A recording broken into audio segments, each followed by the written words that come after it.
Buenos días con todos, mi nombre es Lechaman. El día de hoy vamos a hablar de un tema importante también para la traumatología y que es muy común, que es la fractura de tobillo.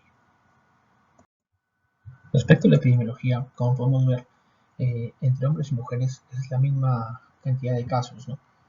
Prevalecen más en hombres jóvenes por accidentes realizando algún tipo de deporte o accidentes automovilísticos o accidentes en bicicleta, en skate, en patines y en mujeres ancianas. Más o menos su incidencia es de 187 casos cada 100.000 habitantes al año, ¿no? Y esto se va a dividir según cuántos malleolos afecten. Como bien sabemos, el tobillo tiene tres malleolos. La mayoría de ellos va a ser de un solo malleolo, ya sea lateral, medial o posterior. Bimalleolares también lo siguen y trimalleolares en menos frecuencia. El 2% de las fracturas van a ser expuestas, ¿no? Esas más que todo van a ser las fracturas que sean de alta energía. Y los factores de riesgo asociados van a ser el tabaco y también tener un índice de masa corporal elevado. Respecto a la anatomía, algo que debemos repasar y conocer bien es por qué está formado el tobillo, ¿no? Como bien sabemos, está el peroné, está la tibia, la parte distal de la tibia y la carilla articular del astragal. Entonces, entre estas tres zonas van a formar lo que es la articulación del tobillo. Principalmente, cuando hablamos de fractura de tobillo, hablamos de las lesiones a nivel de malleolo medial de la tibia, malleolo lateral y también malleolo posterior, ¿no? Vamos a ver en esta zona. Respecto a los estabilizadores del tobillo, como bien sabemos, hay tres estabilizadores principales, ¿no? Unos son los estabilizadores laterales, otros van a ser los estabilizadores mediales y otros van a ser también las sindesmosis.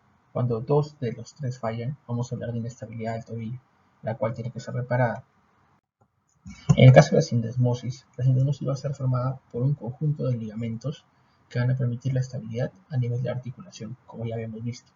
Entonces, principalmente está formado por el ligamento tibio-peroneo anteroinferior, que es el de acá, el tibio-peroneo antero-posterior, que es este, el tibio-peroneo transverso, que vendría a ser el número 3, y entre ellos hay también un ligamento que es el tibio-peroneo interóseo, que se encuentra más o menos en esta zona.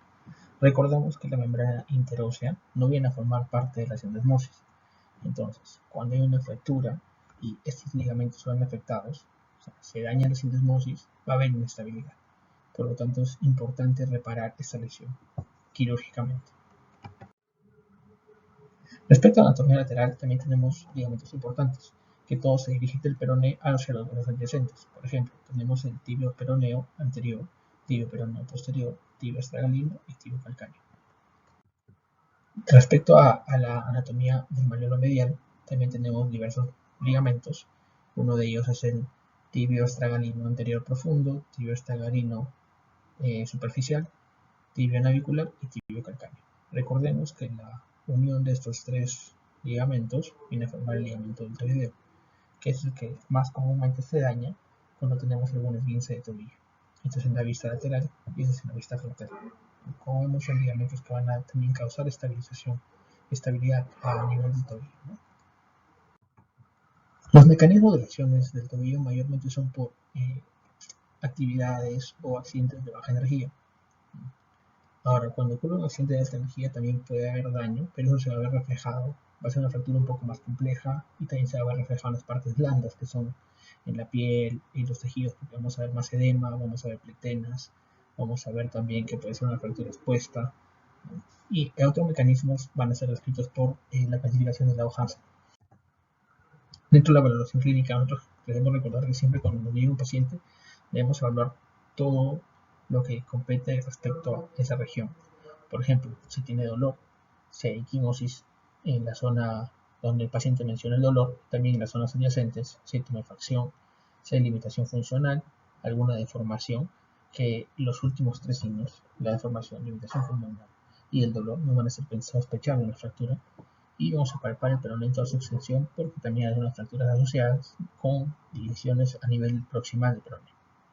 Algo bien importante también resaltar son las reglas de Ottawa, que son unas reglas clínicas que nos van a permitir con una alta sensibilidad descartar si es que el paciente necesita tomarse una radiografía para ver si es que tiene posibilidad de tener una fractura de tobillo.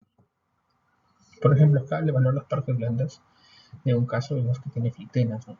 En la cara medial, en la cara lateral y también en la región media del pie, ¿no? Entonces tenemos que hay equimosis, que hay aumento de volumen, ¿no? Y esto, como sabemos bien, es el reflejo de que ha sido un accidente de alta energía.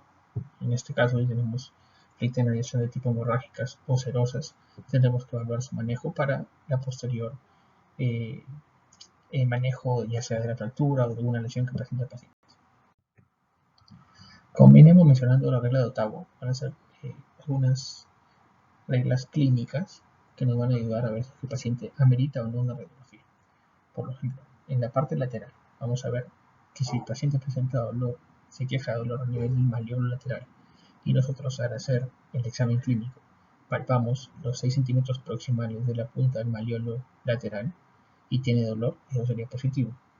En el malleolo medial similar, si presenta dolor o se queja del dolor del malleolo medial y nosotros palpamos en el malleolo medial desde la punta del malleolo 6 centímetros proximales, si presenta dolor también sería positivo.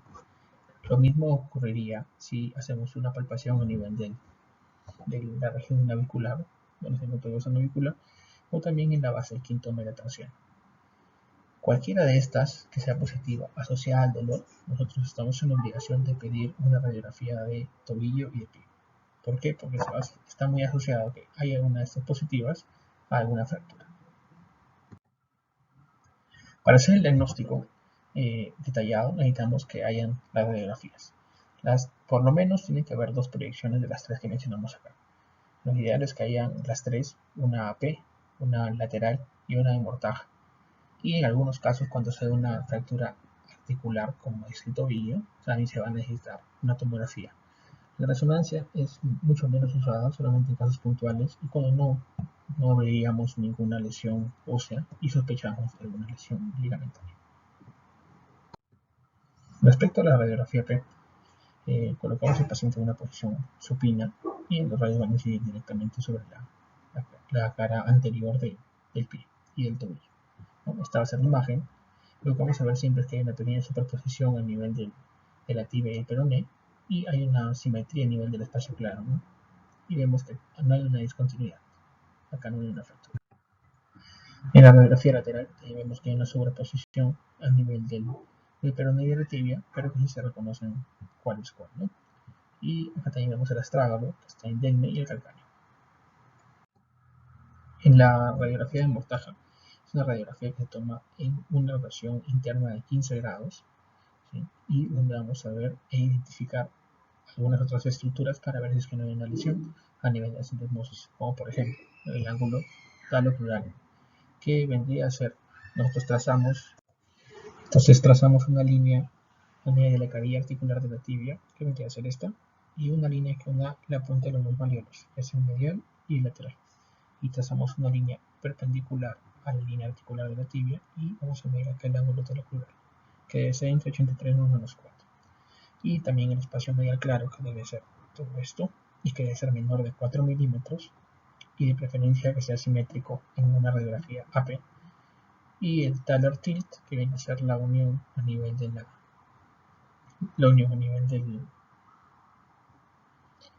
de la zona tibio-peronea, menor de 2 milímetros.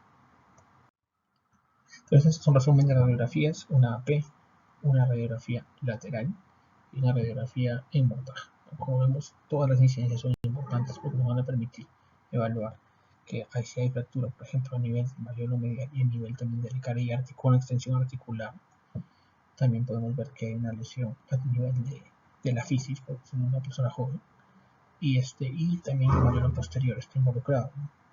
Entonces, por eso es importante tener todas las vistas, ¿no? Y acá también vemos como un reflejo del malleolo posterior que está fracturado.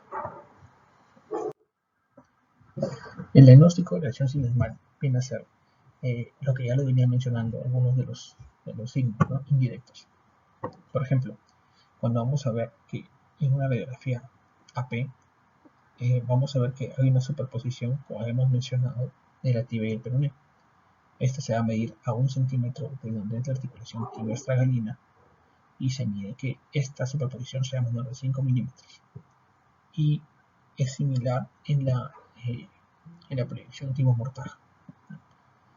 Ahora también hemos visto que el espacio claro medial debe ser menor de 4 milímetros.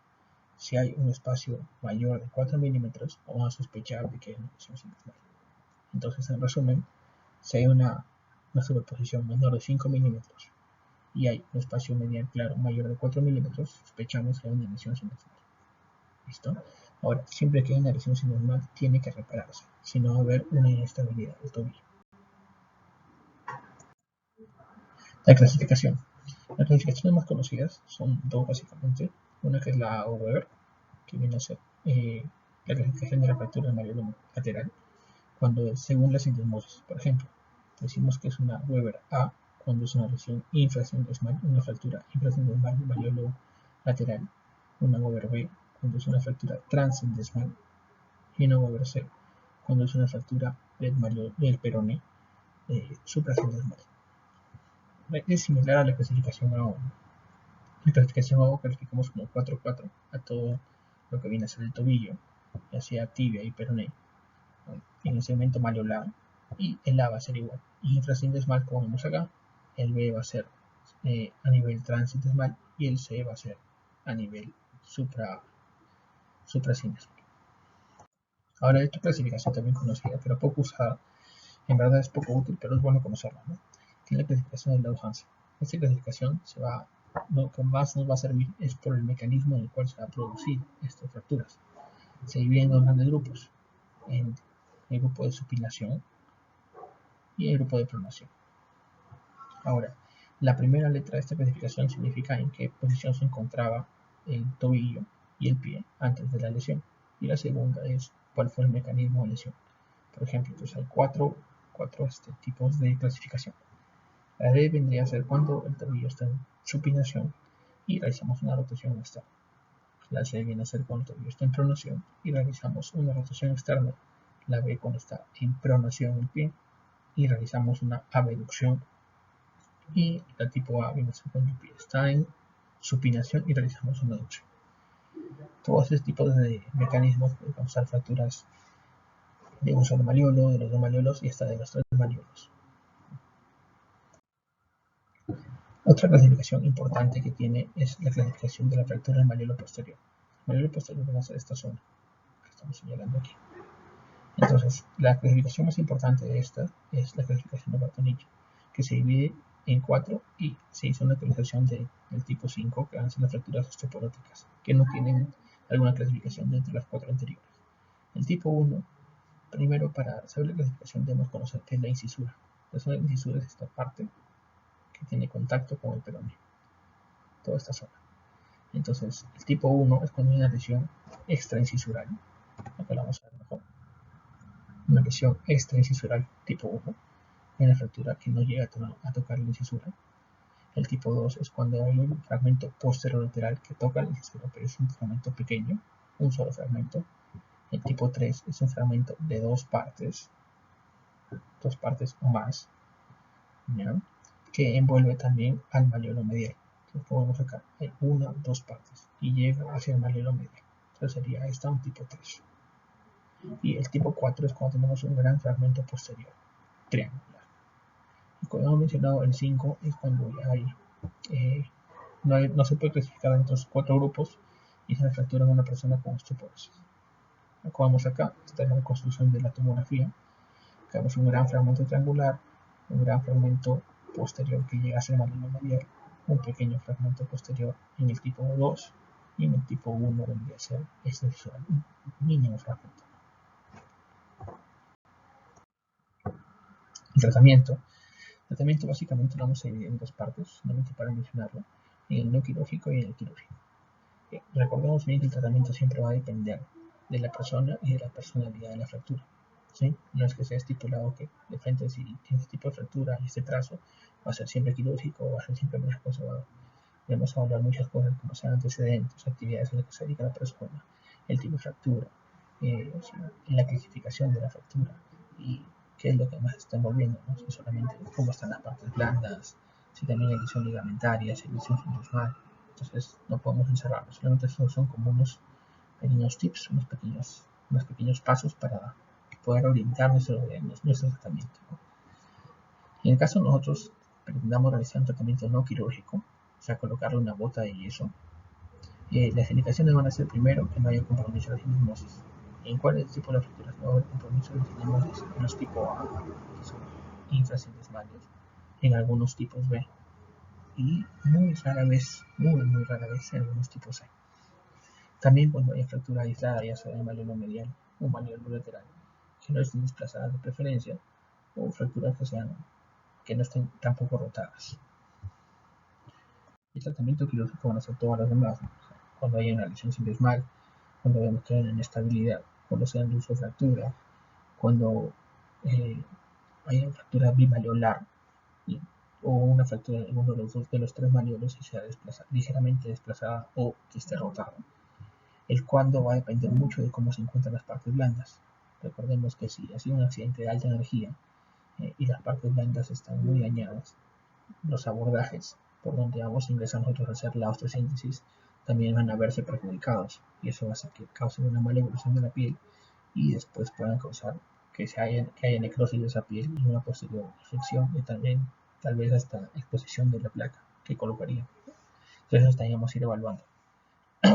¿Y qué material vamos a utilizar? Lo más común es utilizar una placa de tercio caña, tornillos ya sea de esponjosa o de cortical de 3.5 y en algunos casos también clavos Kirchner y alambre.